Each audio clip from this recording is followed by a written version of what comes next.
Shalom, selamat kita bertemu kembali di channel Wahyu Pengharapan melalui episode ringkasan pelajaran Alkitab dengan segmen tema dalam kitab Injil Yohanes. Dan kali ini kita mulakan dengan satu topik pelajaran yang kedua, tanda keilahian. Tepalan yang kita ambil ialah dari Yohanes 11 ayat 25-26 yang berbunyi, Yesus berkata kepada Marta, "Akulah kebangkitan dan hidup, sesiapa yang percaya kepadaku akan hidup meskipun dia sudah mati. Orang hidup yang percaya kepadaku tidak akan mati selama-lamanya. Percayakah kamu?" Inilah kata-kata Yesus kepada Marta ketika dia datang untuk membangkitkan Lazarus dari kubur.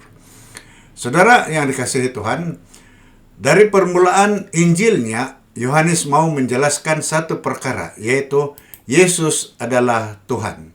Dia tidak menghadkan untuk menceritakan bukti atau tanda-tanda keilahian itu seperti kebangkitan Lazarus, tetapi melengkapkannya dengan kata-kata Yesus sendiri seperti khotbah selepas memberi makan 5.000 orang, atau melalui kata-kata oleh para pengikutnya seperti dalam kes orang buta yang dilahirkan. Jadi antara soalan yang kita mau jawab ialah siapakah Yesus? Apakah yang dia katakan tentang dirinya? Kita akan bahas ini melalui topik-topik yang tertera. Saudara, kita mulai dengan topik yang pertama, yaitu memberi makan 5.000 orang.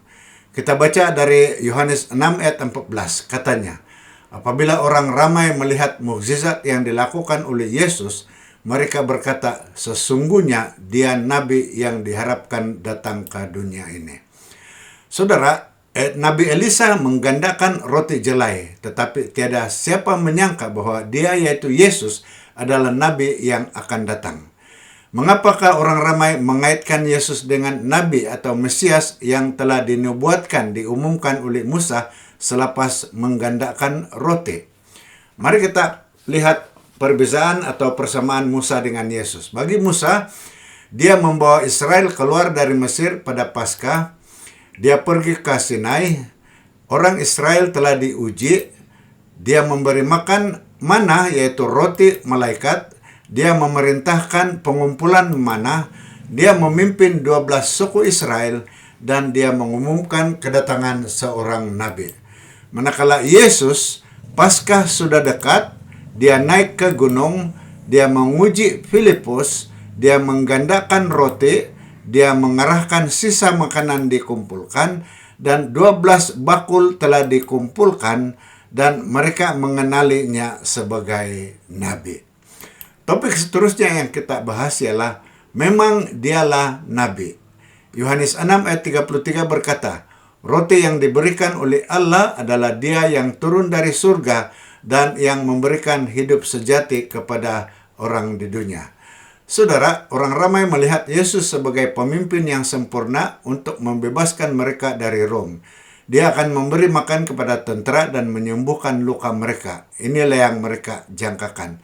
Namun, Yesus menolak untuk dinobatkan sebagai raja. Apabila Yesus bertemu lagi dengan orang ramai pada keesokan harinya, dia berbicara dengan jelas kepada mereka. Dia tidak mahu memenuhi keperluan fisikal mereka sahaja. Dia telah datang untuk memberi mereka hidup yang kekal dengan berkata, "Akulah roti hidup." Dengan ungkapan ini dan lain-lain yang seumpamanya, Yesus menyatakan dirinya dengan Tuhan dengan berkata, "Akulah yang bercakap secara bersemuka dengan Musa." Kita lihat Yohanes 6 ayat 35 dan ayat seterusnya. Yesus berkata, "Akulah roti hidup. Akulah terang dunia." Seterusnya, "Akulah pintu. Akulah gembala yang baik. Akulah kebangkitan. Akulah jalan. Dan akulah pokok anggur yang benar." Seterusnya kita membahas penyembuhan orang buta bahagian 1. Yesus menjawab, "Orang ini buta bukan karena dosanya sendiri ataupun dosa ibu bapanya, tetapi supaya kuasa Allah boleh dinyatakan di dalam hidupnya." Saudara yang dikasihi Tuhan, adakah kita jatuh sakit karena melakukan dosa? Adakah anak-anak kita jatuh sakit karena dosa kita? Inilah persoalan-persoalan yang ada di dalam pikiran murid-murid ketika Yesus menarik perhatian mereka kepada seorang yang telah dilahirkan buta. Namun hubungan antara dosa dan penyakit telah dijelaskan, contohnya dalam penyembuhan orang lumpuh di kolam Bethesda. Namun demikian, penyakit ini seperti banyak penyakit lain yang mempengaruhi kita, berpunca dari asal yang berbeza, berkaitan dengan dosa yang mengelilingi kita, tetapi tanpa sebarang kaitan dengan mana-mana dosa pribadi atau dari ibu bapa kita. Dengan tindakan yang mengingatkan penciptaan manusia, Yesus menerangi kehidupan orang buta ini dengan memberinya penglihatan. Selepas mukjizat itu, Yesus memberitahu kita mengenai penyebabnya. Saudara yang dikasihi Tuhan, bekas orang buta itu percaya kepada Yesus sebagai yang diutus, yaitu Siloam. Dan orang Farisi menolaknya karena dia menyembuhkan pada hari Sabat. Tetapi bagaimanakah seorang yang berdosa dapat melakukan tanda-tanda ini? Seterusnya, kita membahas penyembuhan orang buta bagian yang kedua. Kita baca di Yohanes 9 ayat 29. Kami tahu bahwa Allah berfirman kepada Musa, tetapi tentang orang itu kami tidak tahu dari mana asalnya. Kata-kata orang Farisi mengenai Yesus. Mari kita lihat orang buta dan orang Farisi. Orang buta, dia bertambah menjadi baik secara rohani. Dia tahu bahwa Yesus adalah seorang yang kudus. Dia tahu bahwa Yesus datang untuk memberikan terang kepadanya. Dan orang buta menegaskan imannya kepada Yesus. Sementara orang Farisi pula, mereka keliru secara rohani. Mereka percaya bahwa Yesus adalah seorang berdosa.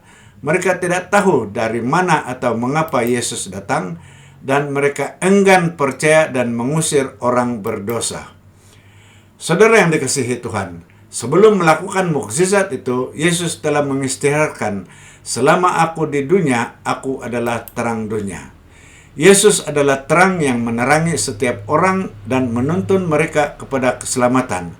Tetapi malangnya ada orang yang lebih suka hidup dalam kegelapan dan menolak keselamatan. Oleh itu, ini adalah case orang Farisi. Mereka mempunyai di hadapan mereka bukti tentang seseorang yang telah dilahirkan buta kini melihat. Tetapi di sebalik semua bukti itu mereka tetap menolak cahaya itu. Akhir sekali kita membahas topik kebangkitan Lazarus. Di dalam Yohanes 11 ayat 25 berkata, Yesus berkata kepada Marta, "Akulah yang membangkitkan orang mati dan yang memberikan hidup. Sesiapa yang percaya kepadaku akan hidup meskipun dia sudah mati." Saudara yang dikasihi Tuhan, Yohanes 11 penuh dengan kesedihan dan air mata.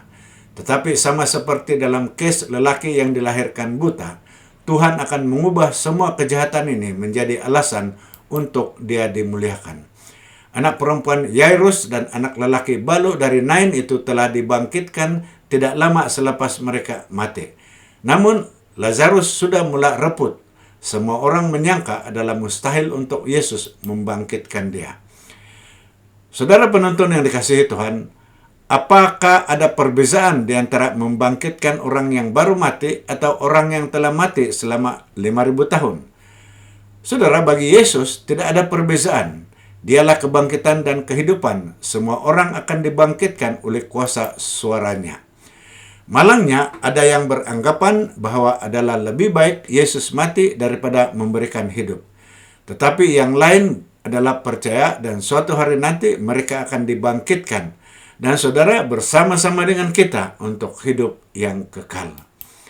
Untuk mengakhiri, kita baca petikan dari pena inspirasi yang berbunyi, para pekerja akan bertemu dengan ramai orang yang akan mengeraskan hati mereka terhadap desakan Roh Tuhan.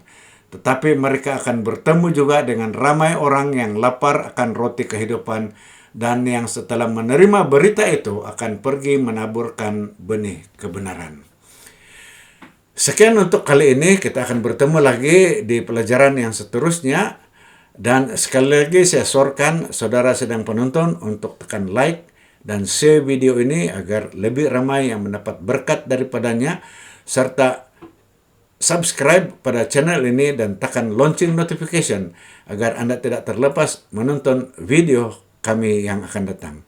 Semoga Tuhan memberkati Anda. Shalom, kita akan jumpa lagi di video akan datang.